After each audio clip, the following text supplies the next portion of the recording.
Warning! We're about to spoil the 1996 television series, The Vision of Escaflowne. If you haven't seen the show and plan on watching it, then click away now. Or if you've already seen it, or you just don't care, then please stick around.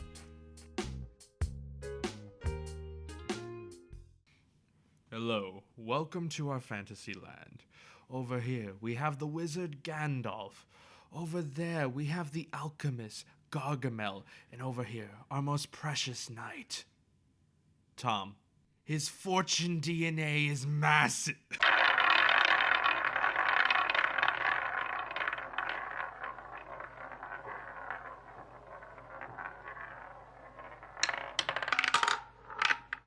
Hello, everybody, and welcome to Cinema Roulette. Today, we are back on the short TV series wheel with a series that I was excited to revisit.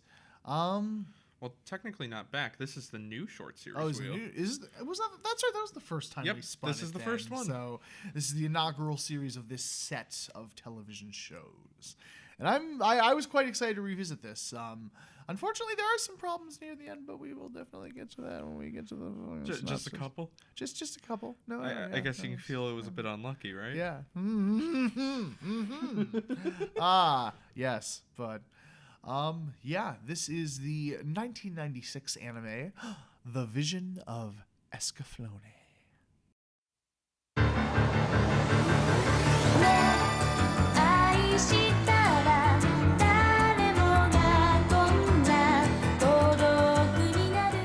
Silence was nice. 'Twas golden. Also, for all of you worried that this does not say part 1 or episodes blank through blank and we're covering an entire show, we'll try to keep it under 2 hours. Yeah, we'll try. Because the thing is, we watched the first half of the series, and then we realized we don't have enough content for an episode.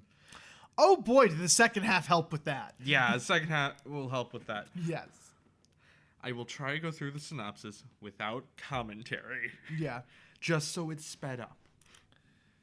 They might have to pause for a couple seconds at the one plot point. What do you mean? It's all completely normal, logical plot here. Yes.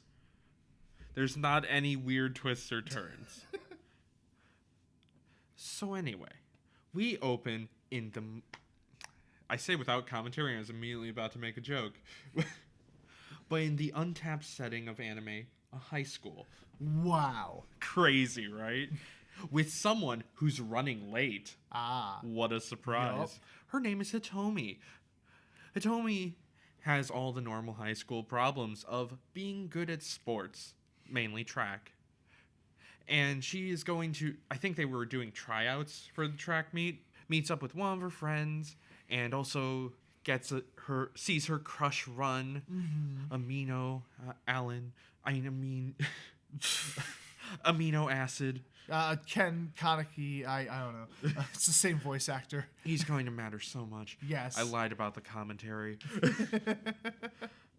But we get the usual setup of her life, and it turns out the boy she likes is going to move away. And also, while she was doing her track run, suddenly saw flashes of giant robots and dragons and buff boys. But don't worry about that. She wakes up in the nurse's office with amino acid over her. Oh, but don't forget the literal plot hole before that. Oh, right. The reason she passed out is she ran into a literal plot hole, a hole that is part of the plot. Yep. A hole in time which allowed her to see the dragons and the mechs and all that. Yep. But wakes up and amino acid is like, look, we kind of like each other. Oh. You also have this cool necklace that swings perfectly per second. I'm sure that's neat. That's cool. And they're about to kiss, but her friend bursts in and says other things and takes her home and finds out that the boy is moving away. And it's like, you should go admit you like him so that, because this is your last chance before he goes to Europa. So he does and, gives herself a challenge to get a kiss from him, even though I'm pretty sure he'd just say yes. Yeah. Because the whole thing is, he gives him the necklace. And it's like, okay, if I can finish the sprint or whatever in this time, then you give me my first kiss. And it's like, Okay, sure. And she's right. All of a sudden, the plot hole appears again, but this time, the boy she couldn't touch before comes out, and it's Vaughn. And also a dragon is coming. Yes. That as well. And they kind of get chased through their world. Yeah, chased around Japan. Kill the dragon, but Hitomi and Vaughn are teleported away over to their fantasy land of Gaia. Yep. Which I'm pretty sure is spelled wrong, but I can pronounce it that way. Yeah, I think it's GIA or something. I just put Guy dash. Yeah. I hope you like those Earthworld characters that I named so well because they're gone. Why was he amino acid?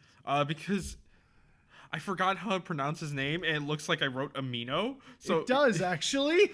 That he's not lying. It's Amino. That's his name. Yeah. Amino acid. Okay, wait. There is one last thing we see of the friends for a good while.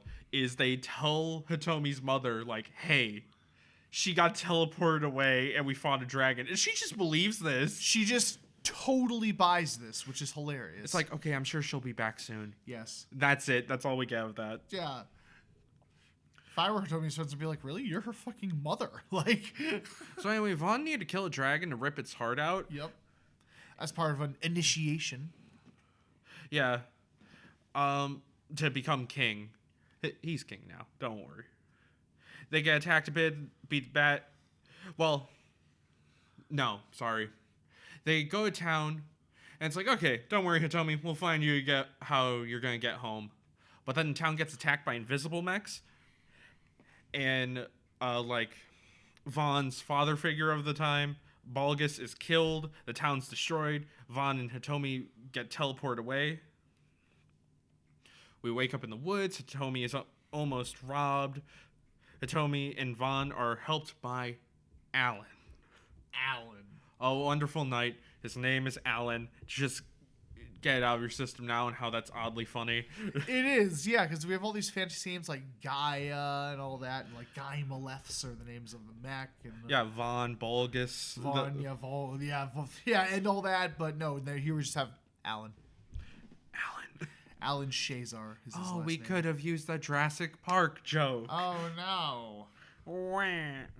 And there's also some villains. One is named Dylan Dow, and the other is Vulcan, who is in charge of Dylan Dow, and there's someone in... I don't think we find out someone's in charge of Vulcan yet, but there is. His name's going to be Isaac. Yes. We'll get to him later. But while being saved by Alan, we have a little run-in with... I'm just going to call him Dylan, because Dylan Dow is just longer. Yeah. And they sometimes do call him Dylan. I think they did abbreviate a couple times, yeah. Yeah. Dylan makes an enemy of Alan. Hitomi and Vaughn escape another robber because they kind of don't trust Alan yet, since Vaughn's town burnt down and now they're on the run. It's a whole thing. Hitomi keeps having visions of destruction or where the invisible mechs are, so she's very useful in a fight to just be able to tell. We get attacked by Dylan again. We retreat. We fight. We find out Vaughn's mech can turn into a dragon and have an air fight. We're also back with Alan. It's like, okay, fine, Alan's gonna help us. Yep. We also meet Merle. She's Catgirl, likes Vaughn. Vaughn, they're on an airship, and Dylan Dow's mechs can fly while also they have a flying, the main bad guy's ship is a flying castle. Vaughn takes his dragon mech and tries to lead them away from his friends, but gets caught in the process. Also, Hitomi can read tarot cards, but they come true more than actual tarot cards. Yep. Alan believes Hitomi is psychic because she gives him a reading just so that way when she's like, oh my god, people will die, and it's like, you're just overreacting, you're scared. No, I'm psychic. Oh. Yeah, okay, that makes sense. Yep. Takes a little longer for Alan to believe it, though. Yeah, she needs to show it off a few times. But Vaughn was captured. We find out Vulcan is actually Vaughn's brother. And they use Hitomi to find Vulcan's hiding spot. We do some swashbuckling. Dylan Dow gets cut in the face by Vaughn during an escape. Vaughn escapes with the crew, and now we go to a town. We meet a princess, Princess Malerna. But Vulcan was already there, because Vulcan is actually a part of a political party that is friends with this town. So it's like, well, shit. Hey, King, there's bad stuff going on. And the King's like, sure there is. Hey, Vulcan, they were saying you're doing bad things. Is this true? I looked into myself. Nothing is wrong. Yeah, it really is like that, though. If you could bring me Prince Vaughn and his mech, that'd be, like, awesome. Also, Vaughn's mech is called Escaflowne. Yep. I should probably say that. Which means, at the beginning, Hitomi had a vision of Escaflowne. Of Escaflowne. Get it? It's funny. They did title. Yep. Vaughn is almost killed again because Dylan Dow just has a murder boner for him. Yeah. And the King, in order to, like, beat down Escaflowne and Vaughn, is like, oh, I need to see how you can fight, and puts them in a coliseum against 3 dudes. Next episode, like, it ends on a cliffhanger of, will Vaughn survive? Vaughn takes all of them out in 5 seconds. Yeah. It's a pretty lame cliffhanger resolution. We get Dylan Dow's men attacking the town again, and we gotta run from town because the King is still siding with Vulcan. And, like, Alan went into prison, but we escape. We also find out Vaughn has wings. Yep. Everyone kind of gets separated after they run away from this town. We got a nice big exposition dump. Vaughn's dad fucked a winged lady and it turns out these winged ladies are from Atlantis. The show just casually drops this on you, by the way. There was no hint, nothing else. No. Just like, oh, yeah, that's a sign of being an Atlantean. What?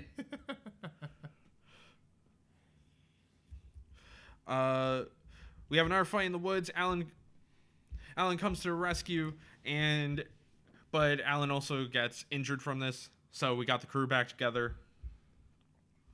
Also, Princess Malerna has a crush on Alan, and even though he is now, like, kind of disgraced from the town, she's like, I'm going after him. And luckily, she has medical train and saves Alan. Mm-hmm. Okay. We go to a new country. There's a vampire chameleon man. Don't worry about it. Vaughn also asks Hitomi to teach him how to, like, sense where invisible people are, because that's pretty useful when you're fighting in a mech. Yeah. Are you looking up the name of the angels? No, it was actually something else. Oh, okay. But I can. Also, they captured one of Dylan's men, and they were going to interrogate him. And, of course, the royalty of this new country really wants to do that, too, because, like, you know, they're being evil and stuff, according to these people.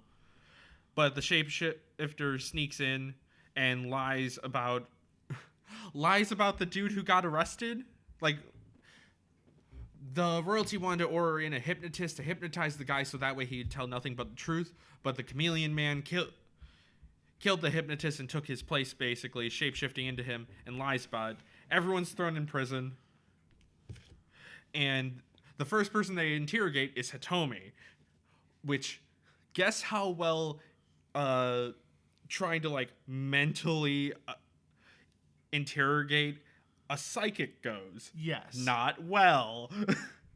Not that Hitomi's much of a fighter. It's just that it immediately breaks the chameleon's brain. Like, yep. He tries to touch her, and she goes into his brain. It's like, oh, you look like this. You're lying. And also your future, you're going to fucking die. Yeah.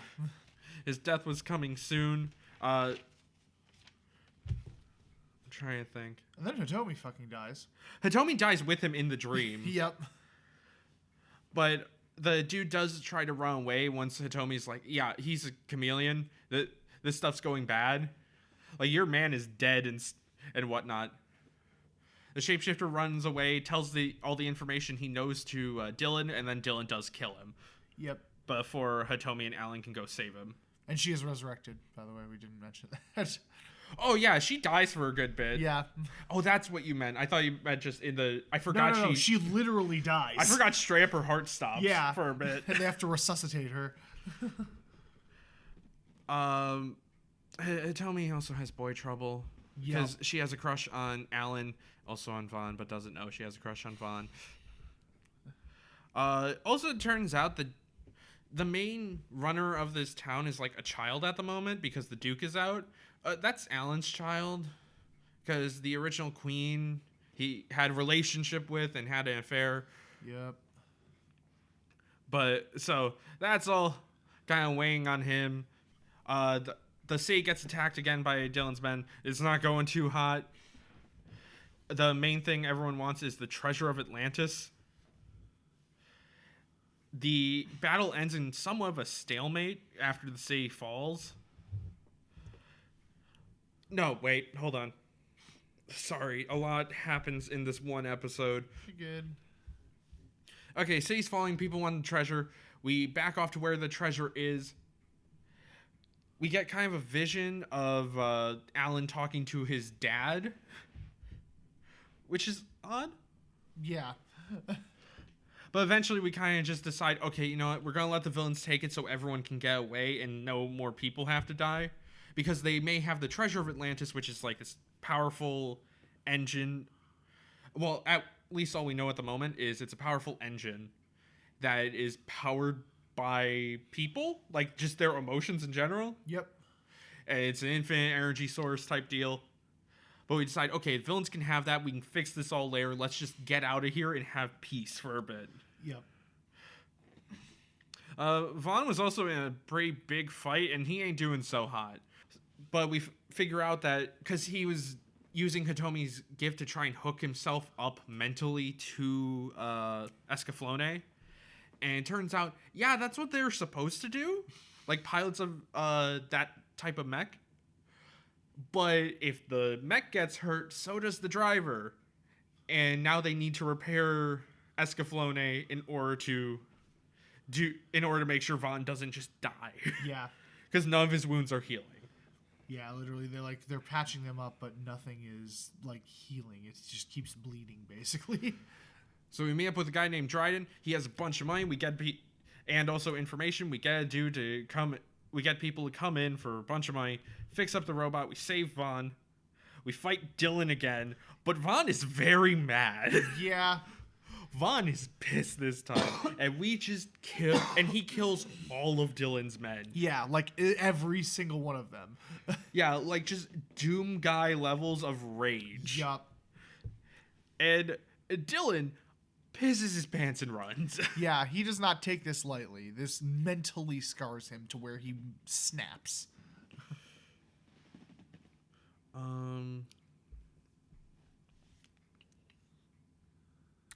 Justin, your humorous notes are not helpful later. What do you write down? Dead Man Wonderland. I forget why. Oh, I vaguely remember. Oh, fuck. Oh, it's because Vaughn is kind of scarred that he violently murdered so many people. Yeah. Like, he's fighting with himself for a bit about that. Mm-hmm. We get out of the dream and mess. Some cat assassin, like cat ladies with mechs, since Dylan is out of the picture for a good while. Vulcan hires these two cat assassins who go after Vaughn and try and kill him. Well, he doesn't hire them. They've kind of been with him their whole life. Yeah. But they just kind of haven't done anything yet. Yeah, they were just around because, you know, we only needed Dylan to fight. We wouldn't want the other two heavily trained soldiers to do that. No, you wouldn't want that. No, send the person who's essentially a psychopath onto the field. And who did a terrible job at commanding anyone. Yep. But anyway. Oh, also he constantly didn't follow orders. Yes. No commentary. Not yet. The cat assassins are literally about to kill Vaughn, but Meryl steps on from him and goes, "Don't." And they're like, "Shit." And they leave. And we're heading to the Mystic Valley where Atlantis and angels come from. I'm just going to call them angels. They have a pretty fancy name, but that's what they are. We go to the Mystic Valley. Alan's dad's spirit is in the Mystic Valley. Alan's dad is actually connected to Hitomi because Hitomi's grandmother, who gave her the necklace that is helping her see things and also constantly seems to sync up with Escaflowne. Alan's dad wanted to screw Hitomi's grandmother, who kept teleporting back to Gaia. Yeah. Isaac was also in this Mystic Valley with Alan's dad for a bit, but they separate at some point. Yeah. Well, they separate, and then he kills Alan's dad, I'm pretty sure. Yes. So We find out later, though. I thought it was the same scene. No, it was just kind of... We knew he traveled with Isaac, but then we find out later that Alan... We didn't even know Alan's dad is dead. We thought he was just trapped here, but then it's like, no, he's dead, and he was killed by Isaac. Okay, forgot about that. Sorry. You're fine. It's fine. Plot gets a bit confusing near the end here. Yeah. I'm not sure why. And the very pretty fantasy name we have for the Atlanteans are Draconians. Draconians. Angels. Yep, angels. All named Erica. Yeah. Hey. So Alan's dad had a connection to Hitomi's grandmother, which... does that really even come up again, actually? Not really. It's just she was there. She was there, like... in the land of Atlantis. They never did anything together, so they're not related. Alan's not related to her or anything, but, like, literally she's just there, and then she leaves. Yeah. And then he spends the rest of his life chasing him. Alan is also mad at his dad for leaving to go try and hunt down this woman, like, just leaving his family. I forget, did she have the necklace, or did she get the necklace from him? Her grandmother. Her grandmother gave him the necklace, but then it got back to Earth. Right. Okay. Okay.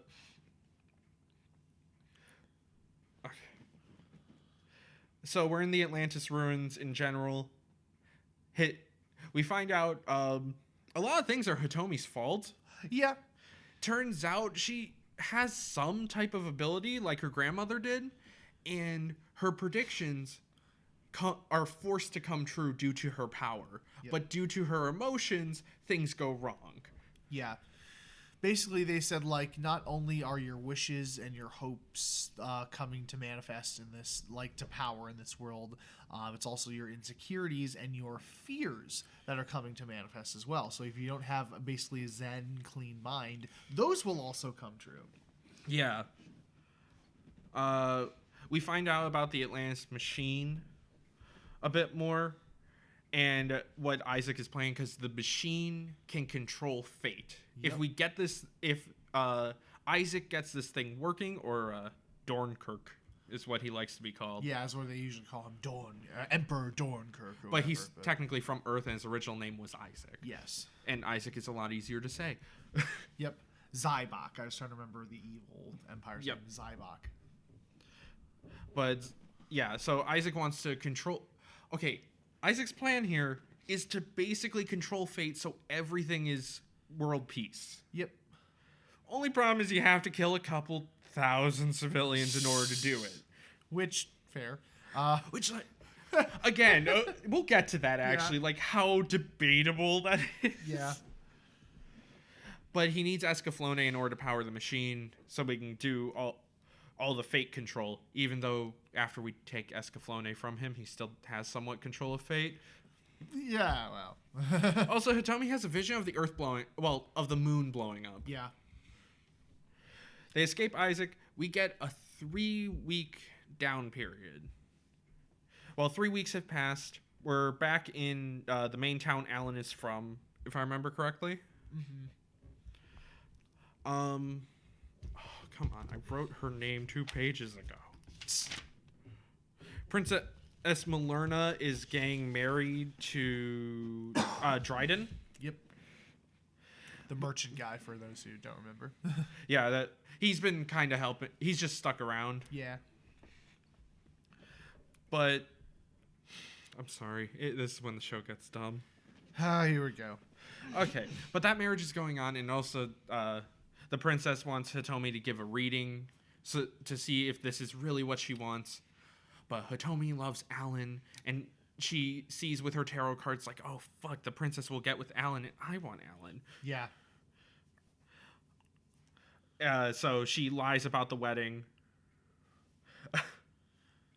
Also, Vulcan is going to use love to destroy the crew. Yeah. And I have to point out, too, that it's not just she lies about. There's some logic to it. She thinks because she is told that, oh yes, your wishes will come true if you wish hard enough, basically. So she tried to make a good future for her and Dryden, but not only that, but also for her and Alan. But yes, the underlying reason was just, I want Alan for myself. And Alan is a hunky man. Yes. I love the plot point of Vulcan sucks at kissing. Because the plan... Yeah. The plan is that with Hitomi working with Vaughn on the battlefield, that's super hard to beat. So if Vulcan can get Hitomi to love Alan instead and make Vaughn jealous, Vaughn won't be thinking straight, and Vulcan will be able to win. So he uses the fate controlling device, which again shouldn't work from what we were told. Presumably, like I'm assuming that without Escaflowne, it has like limited power capacity. Fair enough. But with it, it'll reach like its full power. Yeah, it can do the entire Earth. But basically, Vulcan acts out with one of the cat ladies, Alan and Hitomi kissing. They kiss, and then they send the cat assassins to attack the town with enhanced luck. Yep. Because fortune is part of DNA, and they enhance that so that way the two can attack the town better. Oh, God. It's dumb. Also, Hitomi thinks this is all her fault because she lied about the cards, so they attack during the wedding. Yeah. And Hitomi surrenders herself just so that way less civilians will die. And the Vulcan being bad at kissing part is hilarious because, like, one of the cat ladies does say afterwards, like, it really wasn't that good, actually. He's bad at it. Yeah, and mind you, these two cat ladies are like swooning over him, like, oh my God, we want him so bad, and then they're like, it wasn't that good. It wasn't that good.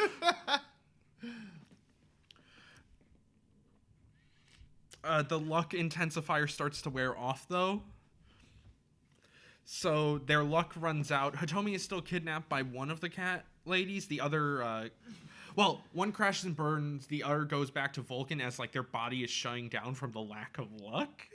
Or whatever. It's never explained, yeah. It is kind of explained. Due to the having so much luck, it kind of boomerangs back with bad luck. Right. And the one who crashed kidnaps Hitomi, and Hitomi willingly goes with, like, just not wanting anyone else to get hurt. Yeah. Vaughn also just gets pissed and is getting tired of all this, so he goes to kill Vulcan. Yeah, he's like, you know what? Fuck this. I'm going right to the source. If I kill Vulcan, then that's it.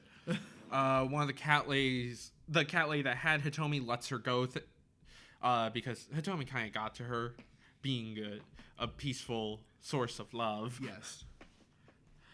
Vaughn goes to kill Vulcan. The whole flying castle explodes. The cat girls die.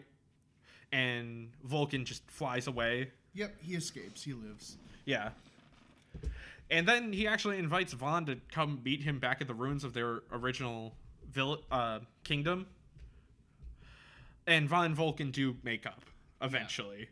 Yeah. It's like, okay, I'm kind of pissed too at Isaac. So let's work together and we could just solve this and make world peace or whatever. Yep. It'll be fine. Vulcan is helping. And since we don't have a normal villain and Isaac can't fight, Dylan is back. Yep. We fight some more. Hitomi is for some reason synced up to this battle and is also very angry that war involves people dying. Yeah, it's war, Hitomi. Hitomi literally just kind of cries and is like, I don't want to be a part of this anymore. I want to go home. And she's teleported home. But it's back at like the beginning of episode 1. None of the time has passed on Earth. Yep. Back on Gaia, the Zybok have surrounded the kingdom. Also, Alan's sister is alive again? Yeah. Which is confusing to him, and she doesn't remember what's happened the past 10 years. Yep. But it turns out that's Dylan. Dylan is Celia. Selena. Right. Sorry, I thought it would be more of a fancy name like Celia or something. Yeah. But no, it's Selena. It's Selena. Also, no, we'll get to this later, but Hitomi does realize a few things on Earth, like, okay, I am needed on Gaia, so she recreates the events to be able to teleport back with Vaughn. But some time has passed as well once they both teleport back. Yep. So the war is going down and war is not going well. War's being bad. We also, due to Vulcan admitting to all of the kingdoms, like what, oh shit, I just knew you said their name and I just forgot it. Zybok. What Zybok was actually up to. So the kingdoms have come together to fight Zybok. But then one of them just decides to nuke the battlefield, which technically works. It does work. It stops the battle. It kills pretty much everything in its targeted range. So Vulcan teleports with Hitomi to Isaac and both die through this. But then Isaac's ghost is kind of still there. Yeah. And doing his villain monologue. And he lets fate go. He basically I think it is turning on the fate machine, and it's like, oh, everyone will do what they desire, which causes everyone to just start fighting each other. Yeah. even to the point where Vaughn and Alan are going to fight because Dylan is able to stop being Dylan and go back to being Selena. But Vaughn is in such a blood rage that he wants to eat no matter what. So Alan steps in the way. The two are fighting for a bit. But through the power of love, we defeat the between the love, like, kind of turning off the machine. Vaughn realizing, oh, I was being kind of a dick. Goes and meets up with Hitomi to kiss. Yep. And that saves the day.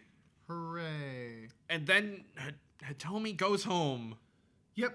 She goes back home and says she will be, like, mentally with Vaughn at all times, even leaving her necklace so she'll never be able to get back by herself, and goes home to Earth. The end.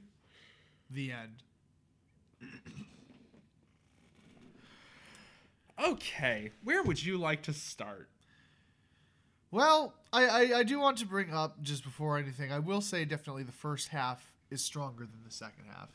Yeah. Because the second half, they try... I think the problem is... Hold on. I think the problem is that they tried to change it up a little too much and just, like... There was just a lot of over-explaining, I felt. There was... It's weird because there is certain stuff that isn't explained enough, but yeah, there is over-explaining as well. Like, the whole thing... Like, let's just get this out of the way. The Fortune DNA was fucking stupid. Oh, yeah. Okay, so... Because that was the point where kind of everything started going to shit. Yeah, that whole little subplot is awful. It's really bad. The cats have...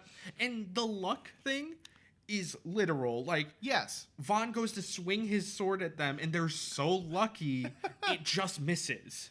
Yeah, like, he's literally point-blank range, and I think he, like, goes to hit them, but it doesn't do anything. No, it turns away. Like, the mech forces him to turn away. It just turns away. But it also wears off instantly, even though it's genetic. Or something. Like, they literally inject it directly into their DNA. Which, it's not genetic either, because we need a machine to power it. Yeah. So is there luck DNA? Or is this, like, an artificial type thing? It's never explained, because... I think at this point, they realized, oh, the series is becoming a little formulaic. You know, we go to the town, Zybok attacks, have to escape. Go to another town, Zybok attacks, has to escape. No one believes us. And they wanted to switch it up a bit. But, like, introducing this plot element was so dumb. And it could have been done literally any other way. Like, I think the main thing is we don't know how magical this fantasy world is. Like, we have mechs powered by dragon soul type deal. Like literal dragon hearts. That's why he has to go slay a dragon to become a king, because the heart, he makes like a blood pact with it. It's like a crystal and puts it in Escaflowne. But also, we need to fly around and we need to do horseback. Yeah. But we have shapeshifters and angels. And it never really establishes how far magic can go. Yes. Which makes it a real problem when you're doing stuff like, oh, there's fortune DNA. Yeah, like you could have just explained it, oh, here's like a magic potion or something that will give you great fortune. But yeah, greater luck, whatever. No, it needlessly tries to give a scientific explanation for it.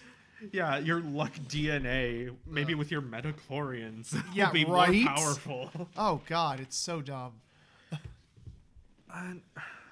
But... And just like the whole thing of it backfiring is oddly funny. It is, because it only lasts it didn't even last a day. Yeah, it didn't even last the fight. Yeah, it starts to wear off mid-battle. So what was the fucking point? I think they did imply that Hitomi's will also destroyed the machine in some way. Uh-huh. But still, it's like, what? Yeah. Which, also, if you have a machine that controls fate, but it can be easily defeated or counteract, is it really control? Is it really, though? Yeah. I don't know if there's anything else to say on this luck thing. It's just the dumbest subplot, and it's just a needless way to be like, oh, look, the villains are better, instead of saying anyone in who actually has tactics or something. Yeah, it's shown, that's another thing, it's shown that they hire the most incompetent psychopaths. Yeah. It's not just Dylan. There's other people they hire that are like, we're the new guy. He's like, just kill them all. Kill them all. Well, no, new guy was working with the good guys. Was he? Oh, was he? Yeah, he was one of the other nations, but he just decided, nuke it. It's neither side has good commanders. It's hire actual competent people. Come on. Also, the ending is bad. I don't like it. Yeah. Because it's unfortunate because that last arc is way better than the whole Fortune arc thing. Yeah, the last arc of them actually fighting Cybot, that's good. It's good. But that ending is so unsatisfying because Hitomi doesn't care about Earth. She doesn't, and I know they never say this. They try to make you think she cares because she's when she teleports back, she's like, "Oh, my best friend actually liked what do we call him? Amino acid." She actually had a crush on amino acid, but she was just letting me have them because she's such a good friend or whatever. But at the same time, it's they are hardly brought up when she's in Gaia, and she doesn't care about them. It's just never said. But judging from how often they show Earth, which is 3 times, yes, after the first episode, and she hardly even brings up like you said, she brings up the track. More than she does her actual friends. She mentions her friends once and then remembers doing track twice. Why did you not just stay on Gaia? And here's the main thing that it's oh, well, you don't know what was going on, Sire. She might have missed him the whole time, but was focused on the war. No. When she is teleported back and still thinking things over on going back to Gaia, she doesn't even visit. We don't even get a scene of her visiting her mother. Yeah. We see her mom earlier in the show saying, "Oh yes, well I know she's going to be okay," and looking up at the stars or whatever. But she barely has a reaction to amino acid waking up at he's right there in her bed, and it's "Oh, I'm back." And then you're right, she doesn't even go see her mom. She doesn't care she's back. Yeah, she's on Earth and just oh, well, I could literally just start over and anything will be fine. If she cared at all, she might have taken a day or two. Literally, she goes back she spends the same amount of time she did the first episode on Earth and goes, "Yep, I'm going back to Gaia." Yep, yeah. It's you know what, fuck this shit, I have to go back. But then, after admitting love for Vaughn, everyone having the world is going to be a better place, there's less war, she decides to go back to Earth. Yeah, and Vaughn kind of doesn't give her a choice, so. Oh yeah, she hands over her necklace and it's I don't know what I'll do. And then Vaughn's just okay, teleport away. Yeah, bye. Lol, bye. And then we show the rest of the world going, "Oh, bye, Hitomi. Bye, Hitomi. Oh, you have a good time," or whatever. It's why? Why leave to Earth? There's nothing there clearly that you care about. Yeah. Stick with the world with possible magic and, the people you love. Yeah, the people you actually have grown to care about. I don't know, you get to go back to... But maybe the real Vision of Escaflowne was the friends we made along the way. God. It's just unfortunate that the ending is so not satisfying. Because this was going to be kind of a 7 out of 10, but because of that ending, it's a 6 out of 10 for me at least. Yeah, that ending just makes it so unsatisfying. Yeah. I would have even been fine if she goes back but has the necklace to teleport to Gaia whenever she wants. Yeah. But no, she gets rid of it. It's just I'm doing fine. It's fine. Yes. Yeah, I think this and like Guilty Crown, but like the ending wasn't bad there, but it's really an example of how if you even like the last, like that was the last what 2 minutes of the show. Yeah, last like, 2-3 minutes. The ending does matter. How everything is resolved has to be done in a satisfying manner, because the show could be fucking amazing, but if it doesn't have a satisfying ending, then it's kind of all for naught.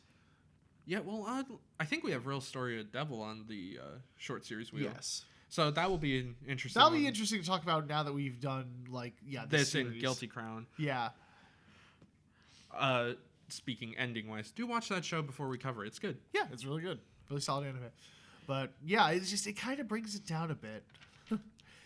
And then because the thing about the one episode, where, oh no, you're a cat, so there's no possible way that we could attack you. That only lasts a scene. Yeah, that's the problem with that. Like, that was dumb and we had to stop for that day, but it didn't rub us as badly as the Fortune arc, because I mean, it still rubs me the wrong way. Yeah. Literally, Merle just comes out and goes, "Stop it!" Yeah, she just T-poses at them, and then the two cats are like, "Well, she's a cat too."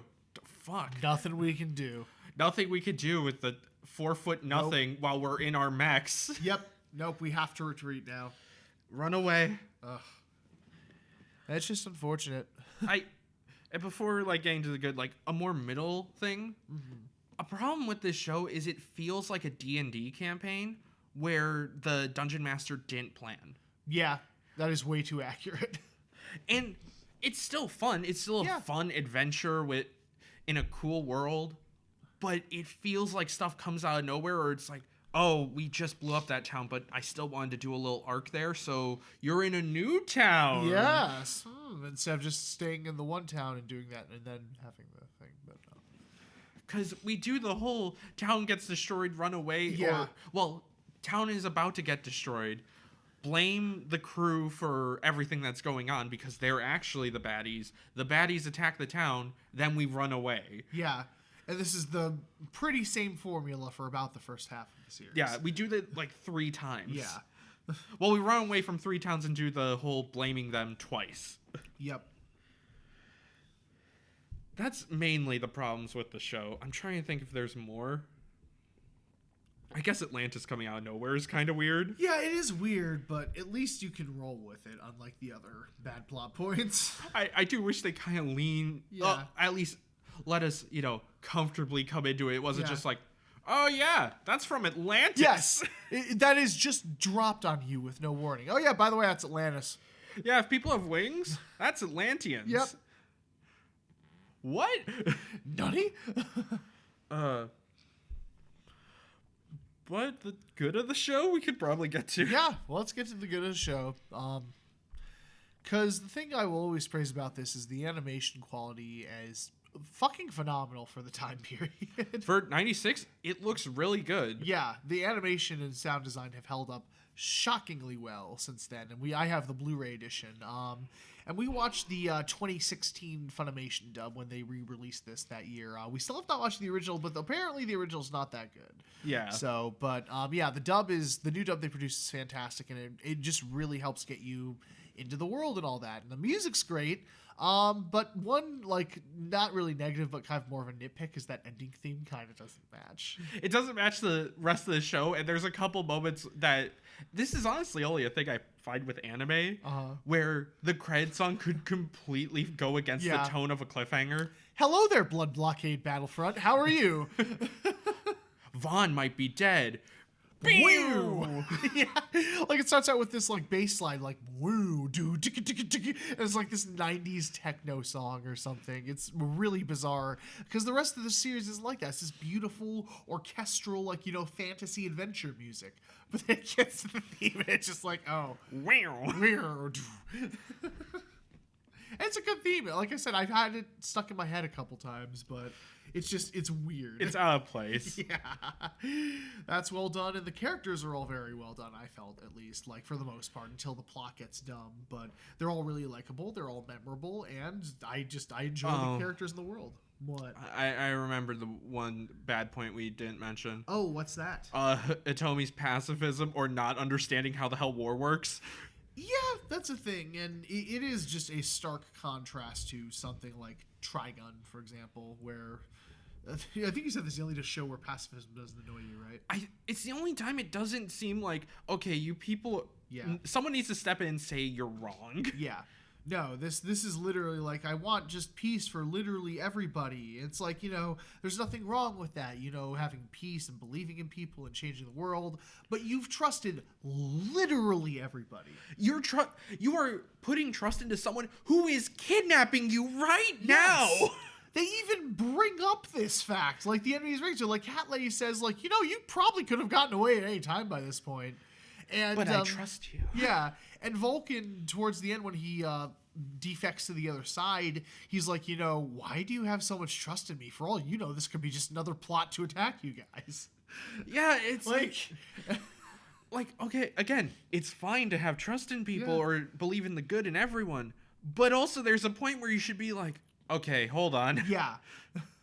I'm going to not completely trust you, but I hope you're being a good person. Yes, exactly. Or when the town is straight up getting, before she teleports back to Earth, it's like, why are you killing them? Hitomi, they want to kill everyone. Yes, exactly. We need them not to do that. Yep. And even, we'll get to this when we cover Trigun. Mm-hmm. But one of the main reasons that show works with Vash's pacifism is because he admits he could be in the wrong. Yeah. And other people show that he could be in the wrong as well. But he just has those beliefs. Hitomi is just, everything is good. And there is nothing that she really does. It's more of yelling at other people. Yeah.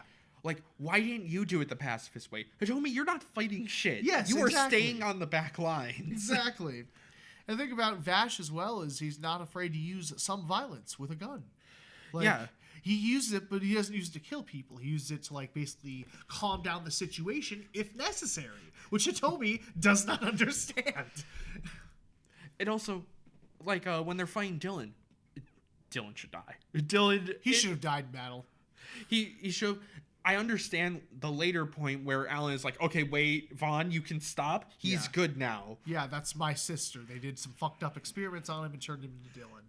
Yeah, she is good now. You don't have to kill him. That's understandable level of, like, pacifism. Yep. But points when it's like, they're about to burn down an entire town of civilians. Yeah. No, don't kill them. Yes. Yes. Kill them. Solve this problem right now. Yeah. But peace was the answer. That's just one thing that bugs me with Hitomi. It's true. I guess it's more of a feeling of she doesn't put her money where her mouth is. She's not the one getting hurt by her decisions. Exactly. Also, the love triangle is annoying, but honestly, every show has it. It's a little annoying, but yeah, it's not overly done or focused on. So there are a few scenes though where it's like, I love the fact that Alan slept with a queen who passed away. He had an affair with her. Yep. But she passed away, and both what was the princess's name? Both Malerna and Hitomi call him like a player for having a child. It's like, okay, the person he had an affair with is dead. Yeah, he can move on. Exactly, he can move on from that. Like. And he seems very willing to take care of the child. It's just the Duke of said child is like, no, they're mine. He's like, that's my child. You will not touch him. Adoption. Yeah. But yeah, I just find that weird that it's like, oh, Alan's such a player. He's such a player. No, he's not. What? No, he's open. Yeah. And then there's only one other negative, really. Which is? The whole moral of the Fate Machine. Okay, that's a weird one. Because it needs to be explained more. Because here's the thing. They don't really say how many things need to be destroyed in order to alter fate. But it's like, because just judging from what we've seen, though, like, if it was stated in the show that, oh, yes, I'm going to kill half the population of Earth, or, like, 3/4 of the world will die in order to make a peaceful future, yeah, that's a conundrum. You don't want to fucking do that. But here, we've only seen, like, 3 or 4 villages get burned. Yeah, and, because Gaia and Earth are apart from each other like moons, basically. They even think Earth is a mystic moon. Yeah. Now, we don't explain how far his piece is going. If it's just Gaia, I'd say destroying 3 kingdoms, Worth it. It could be worth it. I would say for yes. eternal world peace. Yeah. If it is also Gaia and Earth, or even like further in the galaxy, totally worth it. Yeah. Not to be rude here, but the may outweigh needs a few. Yeah. A couple towns burning down and then eternal world peace. I think that's worth it. It's pretty worth it. Yeah. Like, that'd be like, for example, like burning down like 3 villages on Earth for world peace and killing all those people. So, I mean, yeah, I'd hit that button.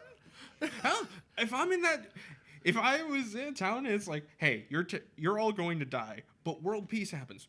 You know what? I kind of get it. I'm going to be a bit angry that I'm dying. Yeah. Well, you don't have to die. You can just move out of the town that's being destroyed. Well, no, I'm taking this like metaphor. It's like everyone here has to die. Oh, okay. Like, this may speak to us bad morally, but also like, yeah, it's a weird fucking one for sure. This is one of those times where the villain is like, you might be onto something Yeah. here. But also, it's never stated that he has to kill these Yes. towns. So he could have totally been diplomatic, but he's like, no, people want to fight. I think you may be provoking them in some way. Because that's the thing. Here's my thing, and here's the thing that's just kind of never brought up, because it said that Hitomi's powers work for her will, but that not only her, positive things that she wants to happen will come true, but also negative things. Like, what if the show did this? What if Isaac or whatever, what if not only, like he wants world peace, that's the ultimate goal, but because of his other emotions and he has this very negative, very like nihilistic outlook of people, what if that's causing the things to be destroyed? That could be an interesting That thing could be to look an interesting at. morality play, but they never do that. Well, we need the luck art. Yeah, right? Fucking all this time explaining, the luck DNA or whatever. We could have been doing something else. Yeah, and also that thing about Hitomi's powers, we're actually technically told it's a lie more than it's true. Yeah. Because she's worried that her trying to change fate caused the attack at the wedding. But the the luck plan was happening before she did that. Yes, like Malerna even brings up the point. She's like, they would have attacked regardless, I think. I think it was the other dude. Oh, was it Dryden? Yeah, Dryden says that. But yeah, they're like, they were going to attack either way. Yeah. We don't get proof of it working. Yep. We're just told by Vaughn's mother in a ghostly image, like, this is your fault. Yeah. Okay, bye. Little bye.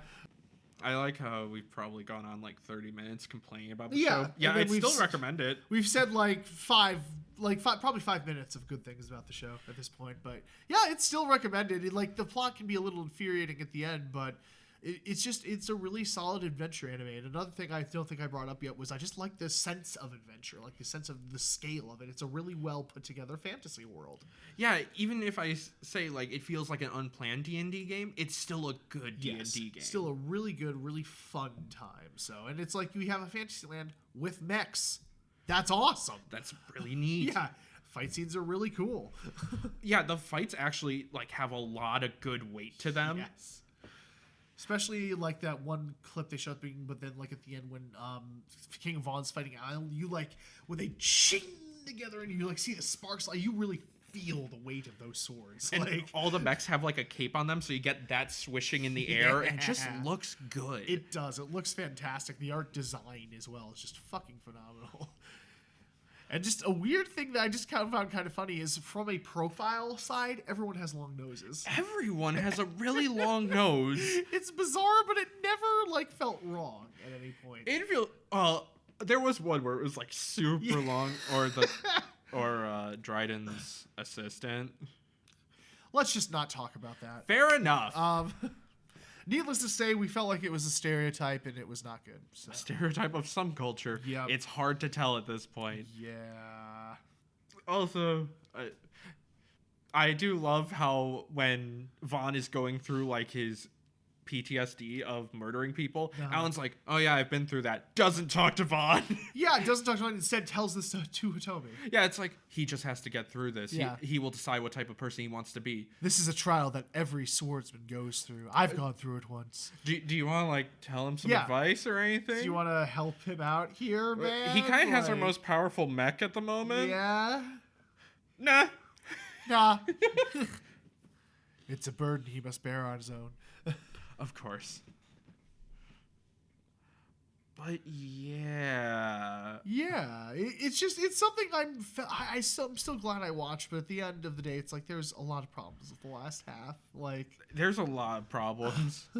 But I guess going back to the adventure thing is, in that first act, there is that sense of adventure. We go from like hold on. There's a lot of variety in the fighting. There's fights in the air, there's fights in the sea, and you actually see the destruction of it all. yep.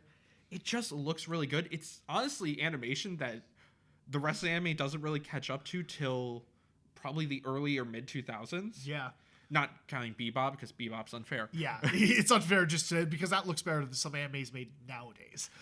Honestly, Jesus Christ, that team is good. But yeah, that's what honestly saves the show is, well, one, characters are just likable. Yeah. Like, besides some of their faults or some bad writing, they're always fun people to be around.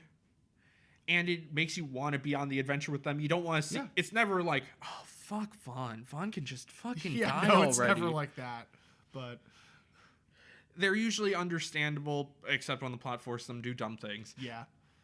And that allows you, just enjoy the ride until we throw in a bunch of things into the gears at the end. Yep. But yeah, that was at least the main draw of the series to me. So, yes. We also just kind of brought up shapeshifters. And Oh, we did, didn't we? Yeah, those exist. those are, like, that is a level of magic we don't see again. Yeah, we never see another shapeshifter, but apparently there is a race of shapeshifters, they say. So, Which, again, I guess that's the problem of how little the magic is explained. Yeah. Like, okay, we had a race of shapeshifters, we have teleportation, we have Atlantis. yep. But we don't seem to have wizards or anything like a normal fantasy world. Well, I mean, we have, like, they call them wizards, but, like, Vulcan explains that, like, it's actually scientists that are... Yeah. Yeah, there's actually no, like, actual magic wizards or hermits or anything. But there's dragons. But there's dragons. Yes. And those are actually... I do like the design of them. I like that they actually kind of changed the animation style on Yeah. them, because they do the chowder thing where it's... Okay, if you never saw the show Chowder, on their clothes, it always looks like it's moving, and that's because it's literally a cutout around the character, and there's a layer behind them of the fabric or whatnot, and they move across it. Yep.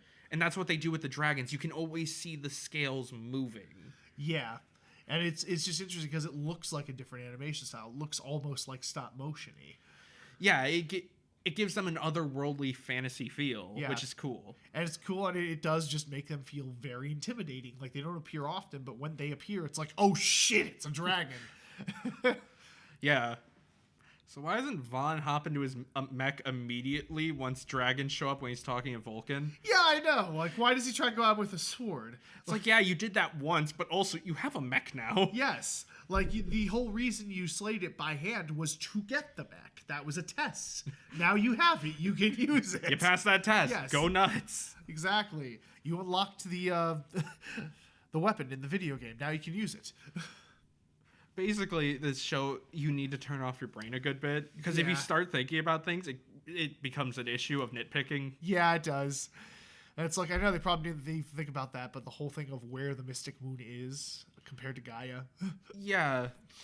doesn't make a lot of sense. Unless time is frozen on Earth. Or something, we don't know. It's weird. Yeah, that's just a good example of just, turn your brain off, have fun. Yeah, it's fantasy. Fuck it. Yeah, so. But yeah, I think that's about it. Yeah, I think that's about all. So, yeah, it does have a few rough patches, but overall, recommended. Sorry, I'm laughing because it's like a few rough patches. 90% of this episode was us complaining about it. Yeah. It's just that the stuff that is solid is not like above and beyond. It's just good. It's just really good. And I think it just comes out of a place of just, I wish it was more well done. So Yeah, I wish it was a bit more thought out. yeah. I'm just flipping through pages. Nice. We don't have a spin because next time we're going to finish off Samurai Jack. Yep. And it's not going to be a double episode. There's only one season left. So Yes, only one season and it's only 10 episodes. So yep. So we got that. And I think Plush is the next movie. all right. So yeah, I don't know how to end things. Bye. Drink Calypso lemonade. Yes.